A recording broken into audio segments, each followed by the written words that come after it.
Okay. So I'm sitting up here, it's a bit warm this evening. And sometimes people are a bit cold. Sometimes I've been teaching these retreats and I've been sweating. And the people I'm sitting in front of have got blankets all over them. And I think, my goodness, why can't people be the same as me? Then you realize that every human being is just so different. We cannot compare, we cannot judge. Some people like it cold, some people like it hot, some people like it in between. And so we have this wonderful thing about the differences between human beings and learning just how to learn to live together in peace and harmony together with different ideas, with different ways of doing things, with different philosophies. I often think that if spirituality or religion has any meaning or any value in this world, it should teach people how to learn how to live together. Different ideas, different views. And some of that is learning just how to give priorities to the right things. Because in life the priorities, this is not the perfect world, never will be the perfect world. We try our best to make it a perfect world. I notice that many people who try to make it a perfect world end up making it worse. They try too hard and they lose the reason why they're doing these things. And the main reason why we are doing this, wherever we are in this world, is not just to turn everybody into just like me, because that's where we get intolerance, bigotry, and religious insensitivity. What's really wonderful in all the things which I have done in my life is just to learn how to even just to be from people of different religions and faiths, or no religions, and just learn how to listen and to respect to the views which I thought were totally opposite.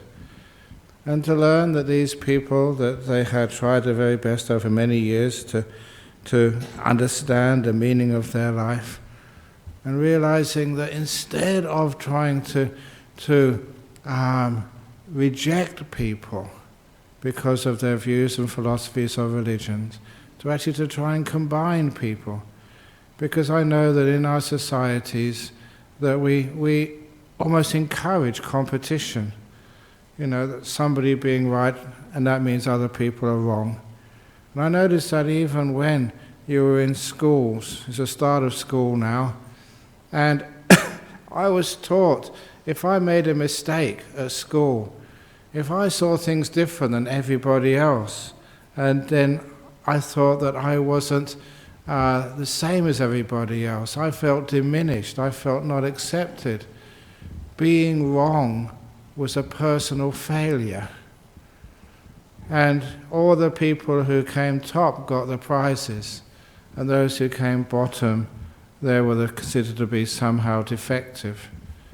And so because of that, because being right was the most important, that is why you started to, number one, hide the truth when you made mistakes, because it was like a personal failure. You felt ashamed of being wrong. And number two, you never cooperated with your friends.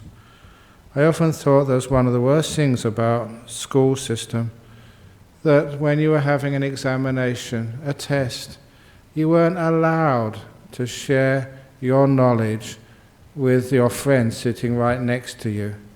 To me, that was called sharing, compassion, but the teacher said it was cheating.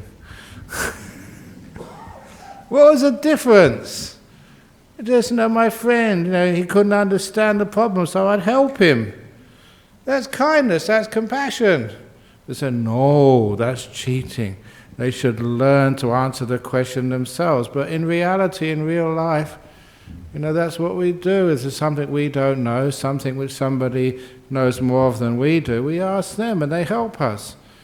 So because of that because we have this terrible competitive upbringing in our world, I always thought that we should have a form of education. This is one example, one of those things that I always try and bring up. Sometimes they work, is actually to have a situation where, say in a class of 30 children, that maybe 70% of your score is personal achievement, and the other 30% is based on the average of the people in your class.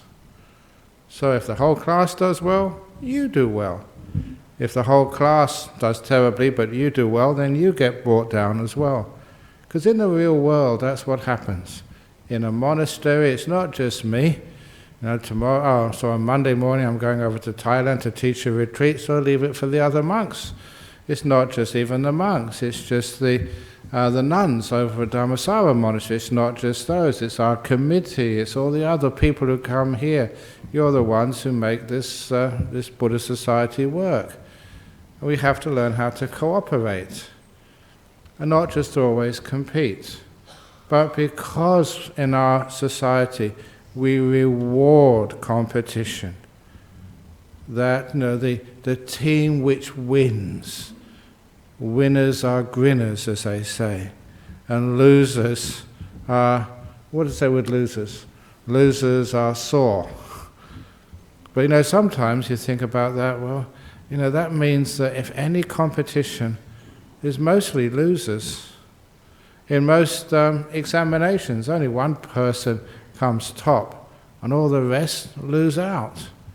And so that was one of the reasons I thought, why can't we actually work together and have a common score? The whole school does well, you do well. The whole monastery does well, everyone benefits.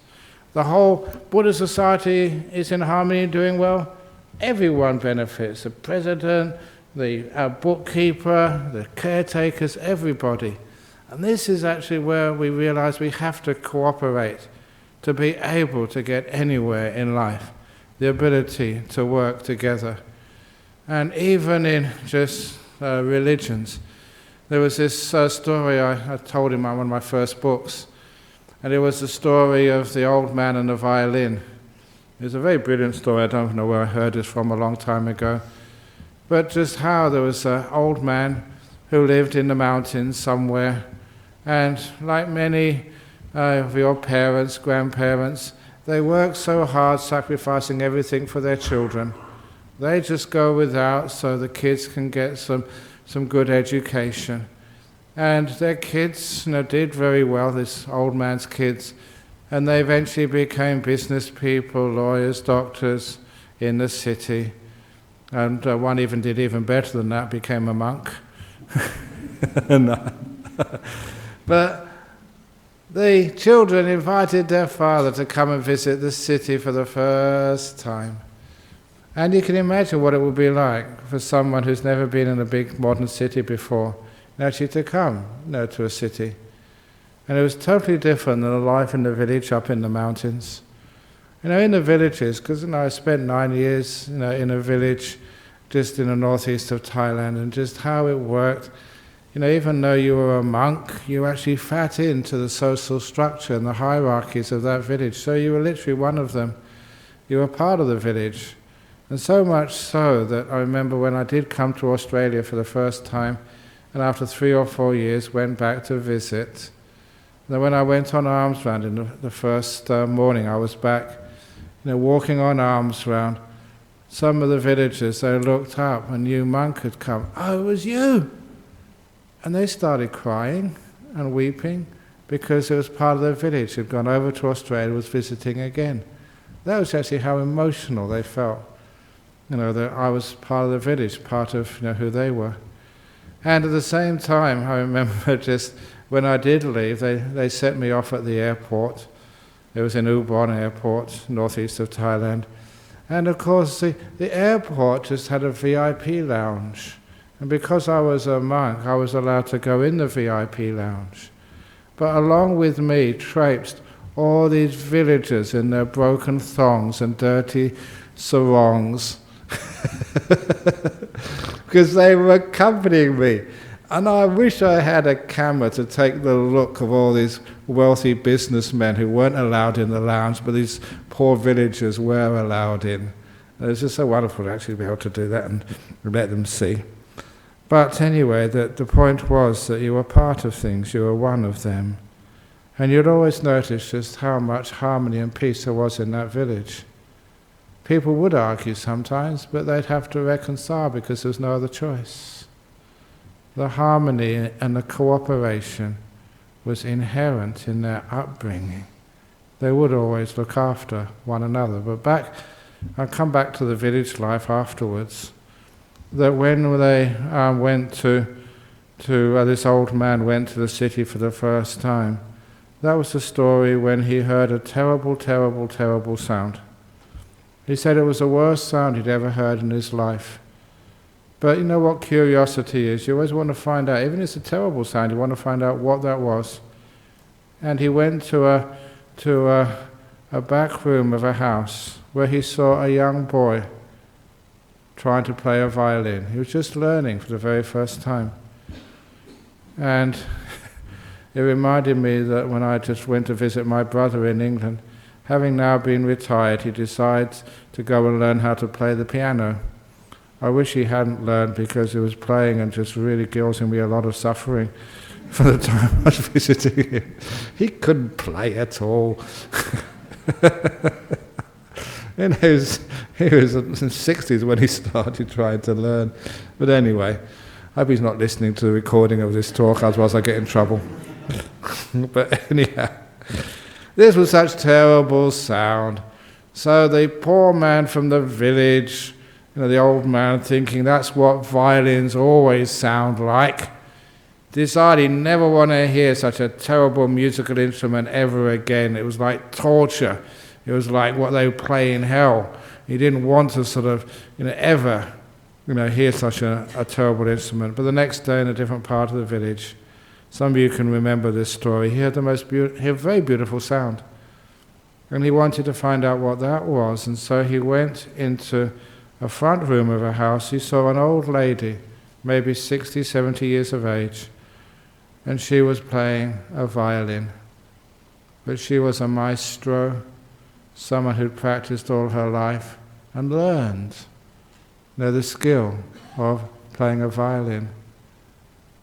And he learned his mistake. It wasn't the violin's fault. It was the person who had yet to learn how to play it. And he thought it was the same with religions and philosophies in life. Sometimes we can judge, and all it really is a person hasn't really learned how to play it well yet. Hasn't been encouraged to make mistakes and learn things properly. Because it's through being open to correction, open to making mistakes, that is always how we learn. We should never be afraid of mistakes. We give it a try, it doesn't work, we learn from it, and that is how we grow. So, that's the old 70% rule I learned. I think I said this last week, I'm not sure. The 70% rule, when I was setting a test, I realized that if you set it too hard and the children don't do well, that they will feel they can't do maths, that they're hopeless. If I set it too easy so everybody passes, again, there's no incentive, and there's no growth, there's no real progress there, it's just too easy. But if you make it so it's 70% is the average score, with 7 out of 10 it means people think they can do this. And number 2, when they make a mistake, that's where they learn from the mistakes. And it's also where the teacher learns what you should focus on in the next lesson. And that's exactly just how I thought life should be. So you don't always succeed in things you do. If you do, then there's no learning process there. And when you do make a mistake, you admit it and seek for some help, seek to get better. So we're always improving. But the pride, not being allowed to make a mistake or thinking it's not a personal failure. We're always growing and learning from the failures in life. So that is why you don't criticize a person because they can't play the violin properly. They're learning. You encourage them to do it better next time. Same with all my monks. You don't criticize them because they can't sit still for half an hour or for an hour. you encourage them. Hey, you did it for 5 minutes. Whoa, yeah, well done. Now try 6 minutes. That encouragement instead of criticism is actually just how we grow in this life. But anyway, that learning how to play a violin is one thing, but learning how to do something better is even more important, because on the third day, that man, old man, a different part of the city, heard the most beautiful sound he'd ever heard in his life.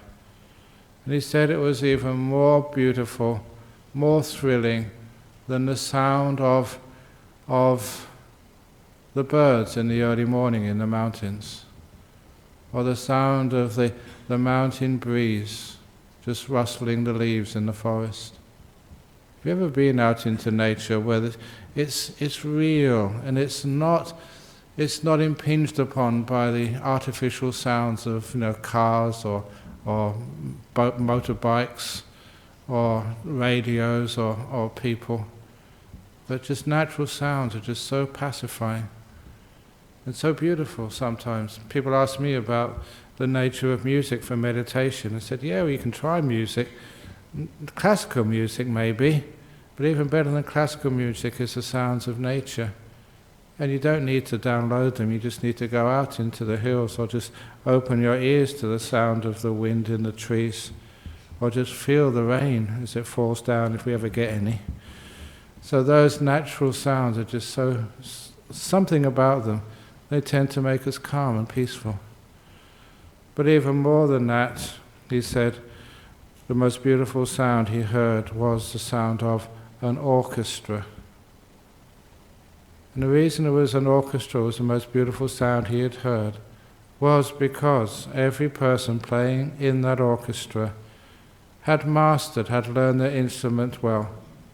And secondly, they'd learned how to play together in harmony together, listening to one another, growing together and combining in harmony their different talents. And that was the most beautiful sound in the whole world. Not competing, but cooperating. You know that some people ask me sometimes, oh, Ajahn Brahm, you're a good teacher in meditation, but should I always go to your meditation retreats? Can I go to other meditation retreats, or can I listen to different teachers and gurus and people with different ideas than you? And I said, of course you do. Because I remember even at school, universities, colleges, you never have one teacher, you have many different teachers, because from every teacher you can get a different skill. And I know there's some things I'm good at, some things I'm not so good at. And so the things which you're really powerful at, those are the ones, that you can take on board. But those, there's other people maybe even better on other things. And you learn from them as well. You combine things. And the idea of just having even just one guru, one teacher, is really, really, really dangerous. So I even encourage people, just if you want to go to other temples, other traditions, fine, learn. So we have a very wide group of wide curriculum, a wide influence. And not only that, is that when one learns how to play together, with other people in this world, it becomes a very, very beautiful music. I've learned much from people from other traditions, and I've deliberately forced myself, to associate with other people, so you get a much wider experience of different perspectives of life. It's just like the old man and the violin, because when we can play together in harmony, we can get far more done together, just like a football team. You ever seen a football team? When people from the same side, tackle one another and fight for the ball and they're playing for the same team? Of course you don't do that. Or, a cricket team, and just, that one batsman deliberately runs the other batsman out because he doesn't like them. We have to play in harmony together. And that's actually our life, to learn how to play in harmony together. And playing in harmony together is not that easy, because sometimes, I am right and the other person is wrong. And one of the stories which comes up because we were just talking about it today with people just looking at just the history of Bodhinyana Monastery and how buildings were created in those days. Our main hall in Bodhinyana Monastery. Some of you have been there, but that was the time I was the number 2 monk, and the senior monk, still a good friend, I saw him last year, hung out with him for a couple of days. His name at the time was Ajahn. And it was a time, I'm not perfect, we had a big argument about how we should build that hall. I made plans and I said, this is the way we should build it. And he made other plans. He said, no, this is the way we should build it. And for 3 days we had an argument. And we left pieces of paper because we weren't talking to one another about, about how it should be done. And in the end, it was a crazy thing to do, but sometimes, you have to stop, have some space, and you think, what the heck am I doing? Is this what a monk should be up to? Is this what a human being should be doing? Arguing with your friends. And so what I did, I went to see him one afternoon, and I did what we call a forgiveness ceremony. And the forgiveness ceremony is, traditionally in Buddhism, it's one of the beautiful ceremonies. Really encourage it. Flowers, candles, and incense, just traditional little offering. And I gave it to this monk, and I say, I want to apologize for arguing with you. It's not the thing I should have done. And he was really taken aback by that, a little bit of humility. And so, he accepted my apology. And then I said, but can I have a favor, please? And that's when he said, what are you up to? Is this a means of getting your own way? And I said, no. Just my favor is can we build the hall your way? And can I be the builder? Can I do it? And that was my request, which he gave me the request. So the hall at Bodhinyana, which you see, that's not my design. I had a much better design than that. But that was not the point. I built it. And if you ask any monks who were there at the time, I don't know if any monks were there at the time, I know I saw Dennis earlier, Dennis Shepherd, he knew that I built that hall. And I was a builder, just working really hard for a couple of years building that thing. My name's on the building license there. And many stuff I did was really crazy stuff building that thing. But anyway, it survived, and the hall is very beautiful. It's good enough. But the point was that I needed to learn how to let go. Not just to let go, but to learn the importance of harmony. It didn't really matter, what the design was. What was really important, we did it together. And I never regret that. And it's a wonderful thing which I did. And I learned a lot from that and encourage other people to do the same. So if you have an argument about what to do, then it doesn't matter who's right and who's wrong. What is really important is you do it together. So, another example of that, there was a lady who got married here many years ago, and she was a Thai Buddhist, and he was an Italian Catholic. And after the marriage, they asked, what should we do? Should I try and convert my husband to being a Buddhist? Or should I become a Catholic? What should I do? And the monk at the time gave this beautiful answer, and all he said was, on a Saturday, you both come to the Buddhist temple. On a Sunday, you both go to church. The important thing is to do it together. The important thing is that you have to learn. You're married to this fellow. You have to learn just where he comes from, what makes him tick, just what his culture is. To learn that. And also, the husband has to learn, what makes his wife work, where she comes from, her culture, her religion. So please, come and come together. And I thought that was a very beautiful piece of advice, and it worked. They're so harmonious in these days. They only come here. They don't go to church anymore. I think just because the culture was just more open and accepting, which is wonderful to actually to see that. So that is actually the importance of learning to live in harmony, and not just I'm right and she's wrong, or she's right and I'm wrong, or whatever right and wrong. Sometimes that causes so much disharmony in this world.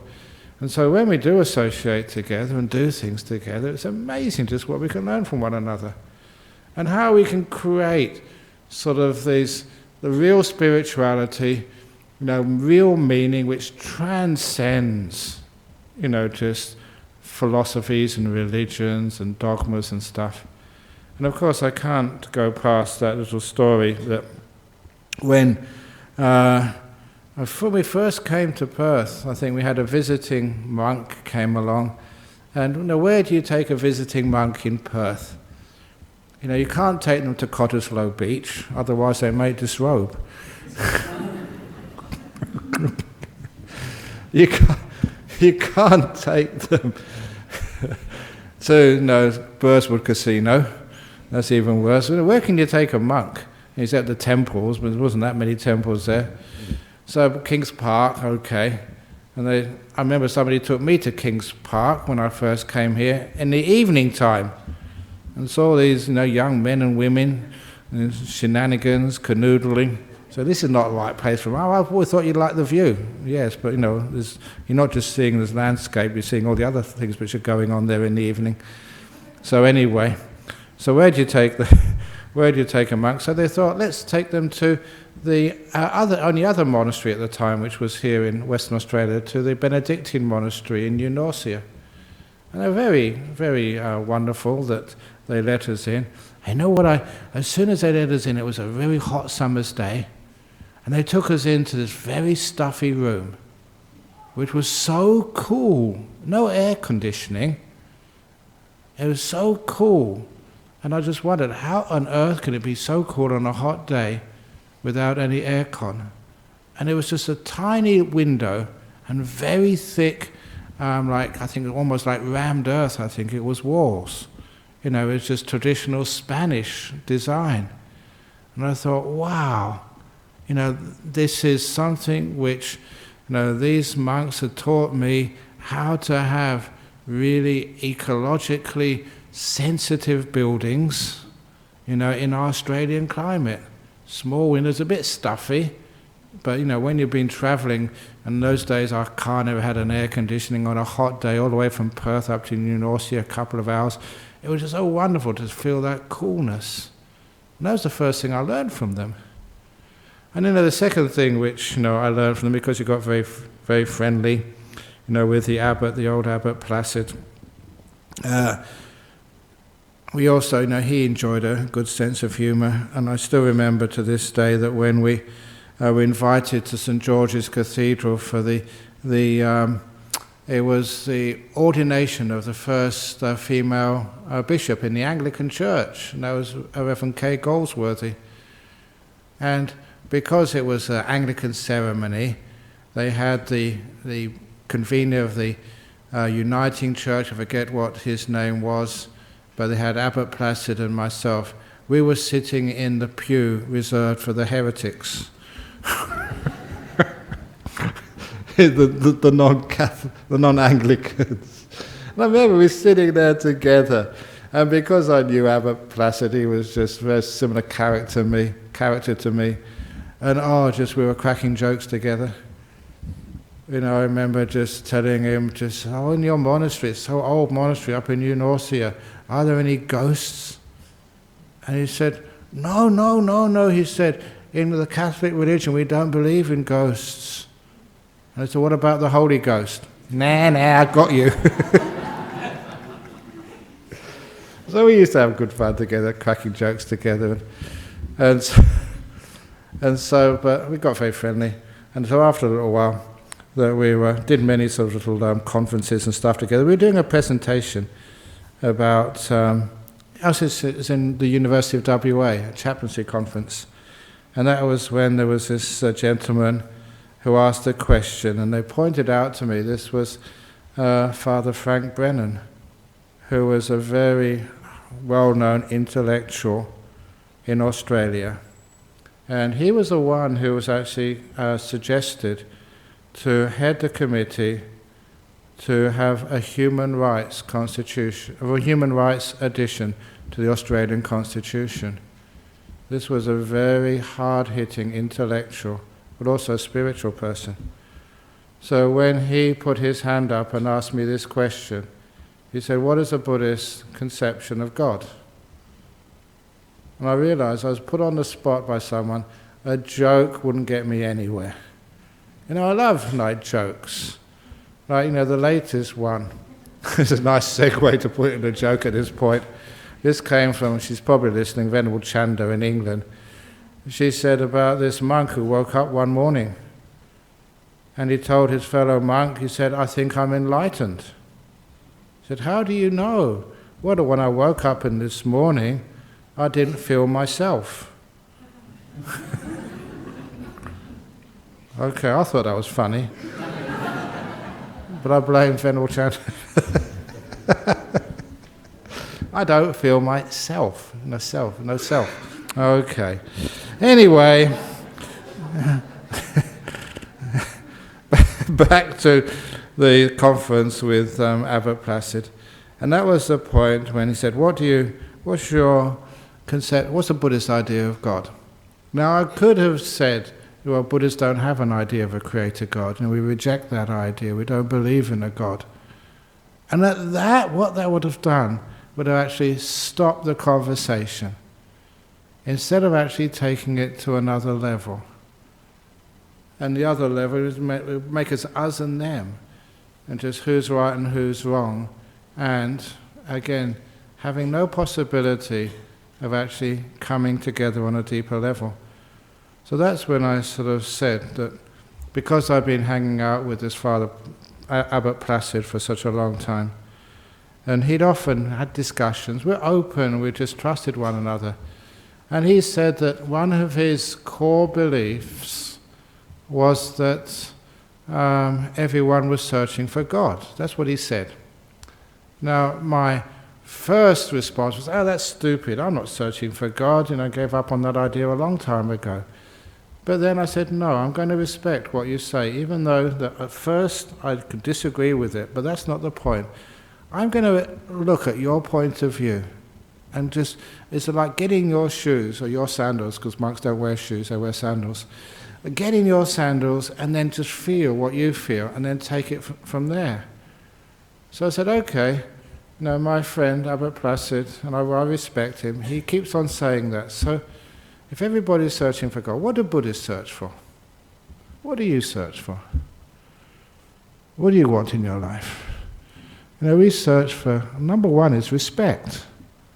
We want to be respected and heard. Yeah, our views may be different than others. But other people around a committee table may disagree with us, but at least we're respected. Our position is heard and valued. Everybody of any religion, any faith, no faith, or views, we want to be heard and respected. And number two, we want to be loved, and to give out that love. Sometimes people say, what about a monk? You have no wife. And I said this I think I said this last week, said this to some Thai people. They said, how old are you, Ajahn Brahm? I said, this is my 67th year. Wow, you look so young. I said, yes, that's because I've never been married. And they, no. I was only joking. But see,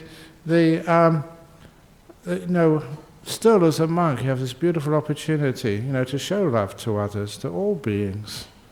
Even to animals as well, to try and be kind and caring as best you possibly can to them. Look after them the best you possibly can. During the retreat which we had down at Jhana Grove, there was a wonderful Dugite who used to come along and hang out. and just coming in here and come out there. It's a beautiful little animal. And I was really touched, when we didn't call the snake catcher or anything, because it belongs in the forest like anything else. So I was very touched when Bianca put out a little bowl of water for the Dugai, because it was a hot day. And the people just watch it but I told them don't get too close to it because it might upset it.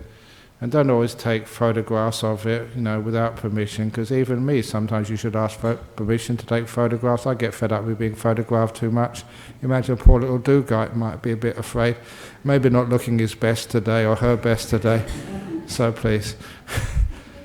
But anyway, and people were just wonderful. The Dugai was just going around, just doing its business, and showing absolutely no fear, because somehow it felt that it was accepted in that place, and of course never harmed anybody. That actually just reminded me of this story about a tiger snake many years ago. Just sometimes we're afraid of animals, and because of that we think that we should get rid of them, and that causes a lot of problems in our world. And this was, when I first came over here, they asked me to give a talk in an old people's home in Pinjara, because they didn't get any visitors, and seeing a monk in there was great, this old people. And one of them told me this wonderful story. I don't know how many years ago this would have been, maybe 60 or 70 years ago when he saw this. He was a young man at the time, and this was about 30 years ago he told me this story, and he was in the old people's home now, so maybe even older. But he said that in that area in Pinjara, one of his friends, living in one of these simple old houses, and saw he had a daughter, maybe 4 or 5 years of age, and the daughter would ask the mother for a saucer of milk every morning. And the mother, they thought milk was going to be very healthy for the kid, and asking for something, so would give the daughter a saucer of milk. Now, why not a glass? She said, no, a saucer, please. So after a while, Mum, being very busy, decided, why did she want a saucer? Why did she drink it, in the kitchen? Why did she take it outside? And so she followed her little 5 or 6 year old daughter, and saw the 5 or 6 year old daughter place the saucer of milk just on the foot of the house. The houses on stumps, raised on stumps, and call out to whatever was living underneath the house. And a big tiger snake came out. And of course, the daughter was only maybe a foot away from the tiger snake. And the mother freaked out, because the tiger snakes were deadly, as many of you know. And her daughter was so close. And the daughter was feeding this tiger snake every day with a saucer of milk. And so she froze and waited for the snake to drink the milk and then slither away, and told her husband that evening. And the husband said, I'll look after this. No need to do anything. Just give our daughter the saucer of milk tomorrow, which she did. And so the little girl, 5 or 6 years of age, went outside the house, put the saucer of milk down, and called out to its friend, the tiger snake. And the tiger snake slithered out, and just before it drank the milk, its head was blasted off by her father's gun. Killed right in front of the girl. From that day on, the girl refused to eat. There's nothing they could do to make it to eat. And this old man said, he called it, she started fretting. Never heard that word in that context before. It was fretting and fretting. Eventually, she had to be admitted into the local hospital.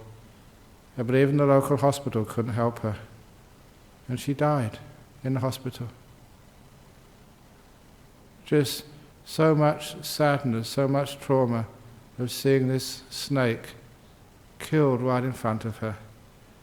And this old digger said the father might as well shot her daughter's head off at the time. There was no way that tiger snake would have harmed that little girl who was helping it, feeding it. They had bonded there. And sometimes we should treat animals with a bit more respect. But anyway, back to the kindness, and we all want love and to feel safe and to have no fear. That's what people search for. Even animals search for that. For feeling safe, being loved, being cared for. We also seek for truth in our world, the real meaning of life, and not to get that from a book or even from a monk or a guru. My own job is just to let you find out for yourself. Try and encourage you, not just to think, because we usually think just in how we've been taught, but to feel, to go way beyond thinking. Now this is what we call contemplation or exploring. That's what I like to call it. Explore the truth. Don't think about it. And to explore the truth, I usually pick up something. This is interesting. What is this? I pick up and ask people. And sometimes people say, you've maybe heard me do this before, it's a bottle. Yes, but what else is it? It's one of those old-fashioned bottles, with just this thing on the top which you can seal it without sort of having any screws. You just push it down, put it down like this, and it seals. It's supposed to seal anyway. But anyway, what else is it? And you keep on looking, until you have exhausted everything you've ever been taught, all your labels of what this actually is. And when you have exhausted your labels of what it is, then you can see other uses for this, other meanings of it. Maybe if you're making some chapatis, you can use it to roll the chapatis flat. I don't know what you can use it for, but many uses. But that's what we call exploring, not just seeing this thing as you've been taught, as you believe, but taking it deeper, going beyond your learning. It's one of the sayings which I often say, to never allow your learning, your dogma, your beliefs to stand in the way of truth. So you take it further. And so understanding what contemplation is just exploring. That's actually how we find the truth. That's what people search for. Not dogma, but beyond the dogmas. Not just the rites and rituals, but the truth behind all of that. Not just love, peace, and some harmony in this world. It's hard to find harmony, but with a little time we can find some peace in our life. So that's what we search for in life. That's what you search for. You can add a few things, subtract a few things. Then that must be what God is, I told the intellectual Father Frank Brennan. Peace, truth, love, the ability to love and be loved, to be respected, to, not to be always feel that we're diminished by our relations with other people, to be able to be respected enough to be able to allow to grow, to learn, to mature, not thinking we have to be the best, to be respected. That we're here to learn from one another, from life. I said, so that's my answer to you. That's a Buddhist idea, even the atheist idea of God. And I remember he said, wow, that's really good, I can make use of that. Because that was an answer which was not dogmatic, which would not divide people, but would actually build bridges and would actually unite, take away what separates us. The men and women, what do you want in life? In a relationship, in a sexual relationship, what is it you need? What is it you want? What are you searching for? And you know that people are searching for ability to have that respect, not to have our views dismissed, but to be able to work together. And the harmony, that was the most important thing with that monk, that because we decided, I'm going to build the hall your way. I won that argument, not because I got my way, but because I put every ounce of effort I could to build that hall. And it's a very beautiful hall. It's very, very peaceful. And so many people have gone in there excuse me. I remember just taking an old concrete worker. He was building the water tanks at Bodhinyana Monastery. And he's an amazingly strong guy. He did it all by himself. Just those water tanks, just one guy. He was pushing the wheelbarrows up by himself. I couldn't believe how strong he was. A really nice old guy, really dirty, and wouldn't stop talking. And perhaps that's why he was working by himself. No one could study. But at the very end, when he'd finished, and he said, can I look inside your church? He said. And there's the meditation hall. It's just what, you don't sort of criticize a person for getting the name wrong. Can I look inside your church? Yeah, sure you can. And so he was talking all the way. It's a nice church. What do you do? And he needed to take his shoes off. I said, just big boots on there. You don't need to take your shoes off. Just go in there, put your head through the door. So opened the door for him and he looked inside. And I will never forget that time because he went absolutely silent. It was like you turned the mute button on him. And I let him just be silent for, I don't know, maybe about 5 minutes, a really long time. And then he came out, put his head out, looked at me and smiled and said, "Cool, this is good, ain't it, Brahm?" as he called me.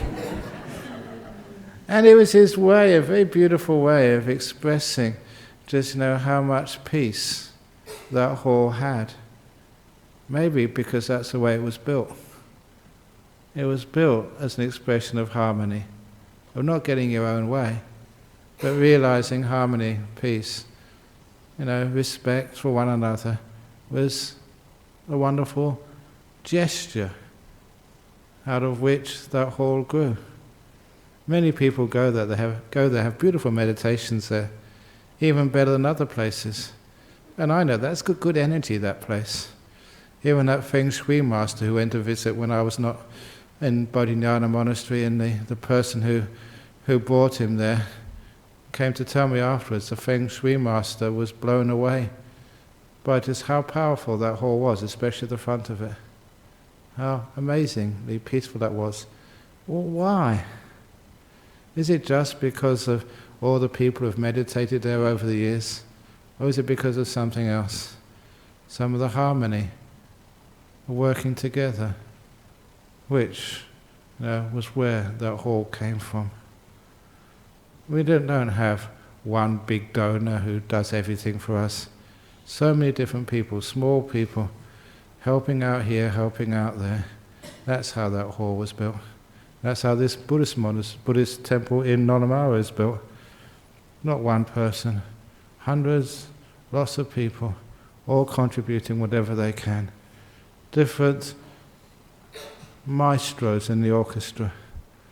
And if they don't play totally in harmony together, they're welcome to carry on, because this is how they learn, how we respect, how we grow. Understanding what is it we really want in life. We want to be respected, to be cared for. Not to be cured, but to be cared for. And to find that peace and truth and happiness in life. And you don't have to be a Buddhist for that. Whatever religion, race, whatever. That is what can bring people together. And hopefully that can bring harmony and peace in our world. So we don't need to cause so much destruction. So that's a little talk this evening. I don't know what you might call it, the meaning of life, or what God is, or harmony, whatever. But anyway, I hope you enjoyed it. Sadhu, sadhu. Excellent. Okay, so is there any questions from the floor here? From anyone who's... Yeah, where we go? There we go. In keeping in line with the Buddhist precepts of not harming any being, yes, which includes obviously all beings, human and non-human, yeah, and the billions of animals that are tortured and killed, yeah, constantly around the world for people to eat meat, eggs and dairy, wouldn't it be logical for all teachers of Buddhism to explain that to lay people, due to the fact that many lay people that follow Buddhism don't understand that all Buddhists should be vegan? yeah. what we do, we try to encourage harmlessness as much as possible. But one of the things which we mentioned there is actually we don't force anybody. Get people to explore and do whatever the best they can. But if a person is not sort of the same as me, the same as you, the same as somebody else, we do respect their choices. At the same time trying to encourage, but just with respect. That was one of the wonderful things which I found in Buddhism, that people did many, many different things in life, but we never sort of criticized anybody or scolded them for their life choices.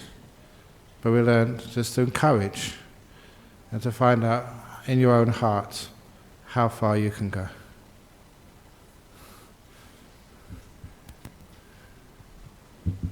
Okay, is there any questions over there? Yeah, hi. Oh yeah. Okay, yeah, get it on there. So, yeah, you were talking about Yes. the education system, and I just wondered, why is it when you go to school they teach everything in a sort of abstract theory without an application for anything? So you never get the full picture of it. You could pick that in science, business, the arts. They never give you the application for it. So they might give you a formula for a chemical formula, but that has a lot of applications in life. But they never tell you what those things are. You could use that example in business.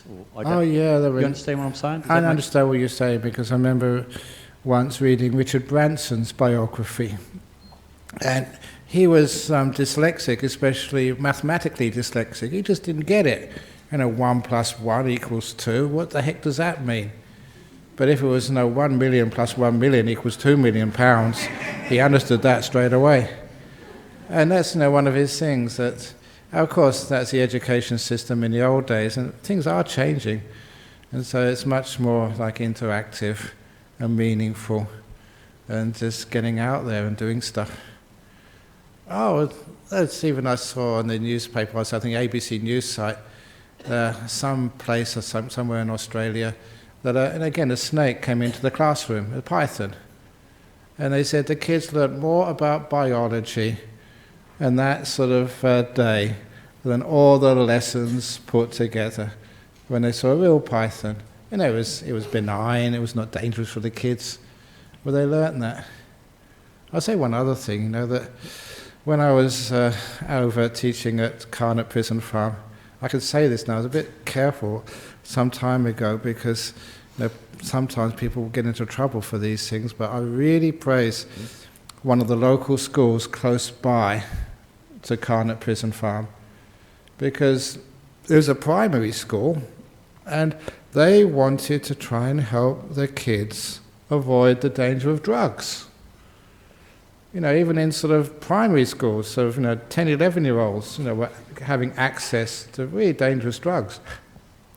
So, instead of getting a professor from the university, instead of getting a psychologist or a sort of a drug professor, they decided to invite 2 prisoners from Carnot Prison Farm to spend the day at this school, prisoners who were in that jail for drug offences, so they could teach those children from the experience what it's like to take drugs and the problems and difficulties and the pain they were experiencing being in jail because of it.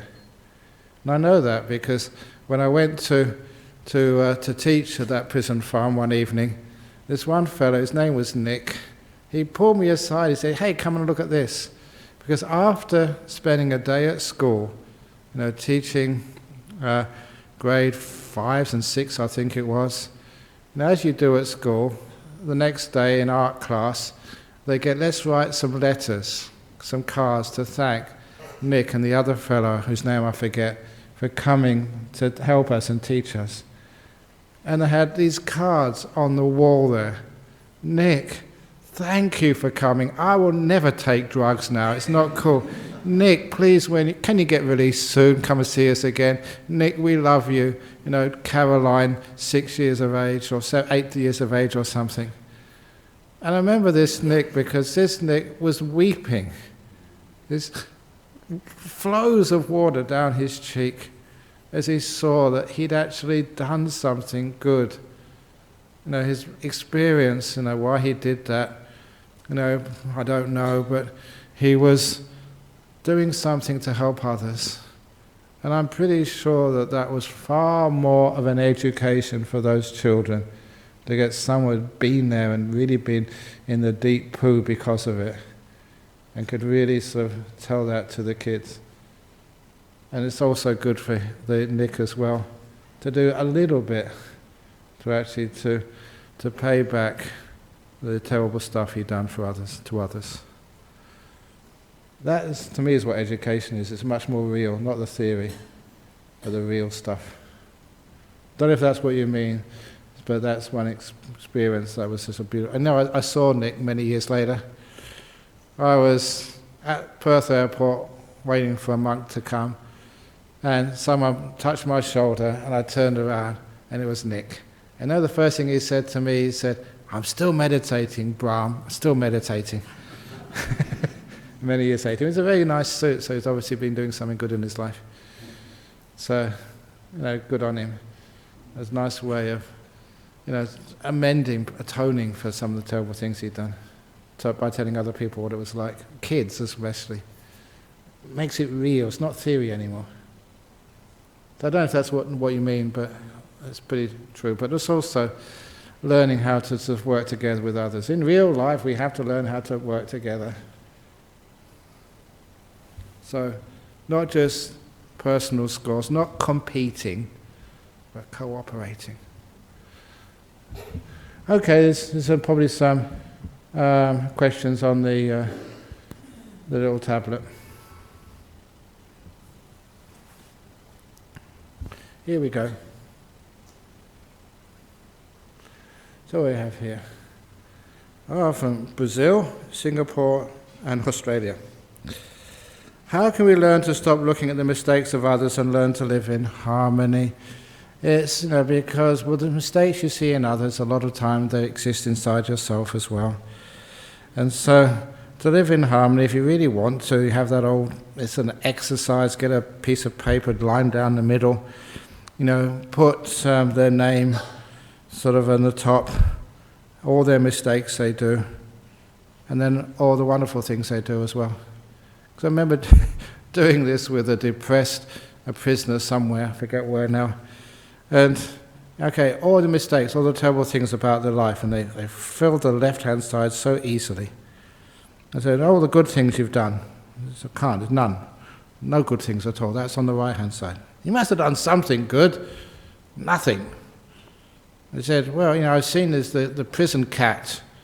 I said, what did you do? Oh, I actually gave it a saucer of milk. Put that down. Saucer of milk to the cat. It's a kind thing to do. And then from that, the next thing, it came very quickly. And so, little by little, we tend to actually, looking at the mistakes of others, it's like our head is just turned in one direction. And somehow we've got to take it and just move it to another direction and see the beauty in other people. It's there. And once you actually see and respect one another, we aren't perfect, but we're pretty good enough. So instead of seeing the danger in animals, we see their kindness, their goodness. So don't just look at the mistakes of others, we see the other side of them as well. We don't just look at the mistakes in ourselves.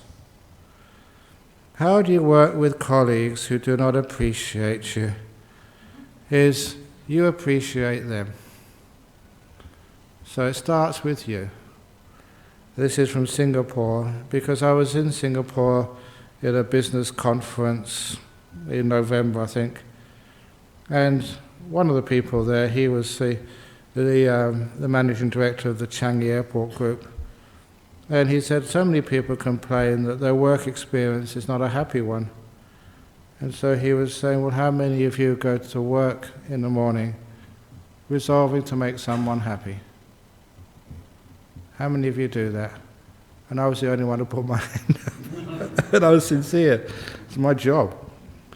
So, in Singapore, if you do not appreciate you, just make yourself more open to being appreciated. Go and make somebody happy. Make that your role, your job. The other part of your job, you do that as well, but go and make somebody happy today. And then go and make somebody happy again the next day, one at a time. A little bit by little bit, people will appreciate you. Thank you so much. They may not say it at first, but then eventually they do. Well, because I was performing a funeral yesterday, I just remember this story of a man who decided to have his funeral service before he died, when he was still alive. He was going to die in a month or two's time, it's terminal. So he said, well, I'm going to die in a month or two's time. Why don't I have my funeral before I die? That way I can listen to all the nice things which people say about me. Because what happens, all these funerals I go to, they all say wonderful things about the person who's passed away, but they're not there to listen. So what a great shame that is. If only we could hear the wonderful things people say about us before we die, instead of having to wait at the last moment when it's too late and we can't hear anything at all. And so it was actually a really good idea. I think more people should try that. Live funerals. You can lay, you can actually lay in the casket, test it out, make sure it's okay for you. When you're still alive, you get some choice in the matter instead of waiting for you. And it's also, I say, it's really important that you actually see who's actually coming to the funeral. So, and if somebody doesn't come and say rotten things about you, you can actually cut them out of the will. That's only joking. But actually, you find out that people appreciate you, and you don't know it. A lot of times, because we don't say, we don't have the opportunity, we don't have the occasion to say how much we appreciate it. Here, lastly, in Australia, I have two good friends, one of whom absolutely hates the other and has tried to get me to stop being friends with them. I don't want to do this. What is some advice on this situation? It's up to you to be friends with whoever you want to. But absolutely, there's no such thing as an absolute hates the other person. And so, you don't hate the person, you hate some aspects of them. So get them to actually to write down what you don't like about that person. And then, why is it, if that is all they are, the terrible person they are, because, you've judged them, why do other people like them? Sometimes that really concerned me, that sometimes I was really unhappy with somebody, really hated them sometimes, but then they had like a husband or a wife who thought they were the best. How can you love such a person when they're just such a terrible person? And it's because they saw something in them which I could not see. And I was seeing some negative part in them which they didn't see. So that's why, if you have two good friends, one of whom absolutely hates the other, I get that one person who hates that person, say Mr. X, to go and talk and spend time with someone who loves Mr. X. How come you love them? It's impossible to love them. I absolutely hate them, but I absolutely love them. Why? Because you're seeing two different sides. And so when you combine those sides, then you find there's something which is forgivable. The first act of forgiveness, the first stage of forgiveness, is realizing that other person deserves forgiveness. They are not someone who should be thrown in the cell of your anger with the key thrown away. No one deserves that. So, you don't hate another person. You understand them, forgive them if you possibly can, and understand other people love them. So they must have some good qualities. So maybe try that. Don't know if it'll work. I don't know who you're talking about. Two good friends, one of whom absolutely hates the other. Is that Malcolm Turnbull and Bill Shorten? I don't know. Well, Tony Abbott and and who? And Malcolm Turnbull. Okay, I don't know. or whatever. But anyway, there's hating another person doesn't make sense to me. Anyway, so that's it for this evening. So thank you all for listening. And at least I know, I actually proved it, because sometimes people say my talk send many people to sleep, and it sent a couple of kids to sleep. So if ever your kids have insomnia, always bring them to the temple and we'll sort it out from here. Okay, now let's pay respects to Buddha Dhamma Sangha.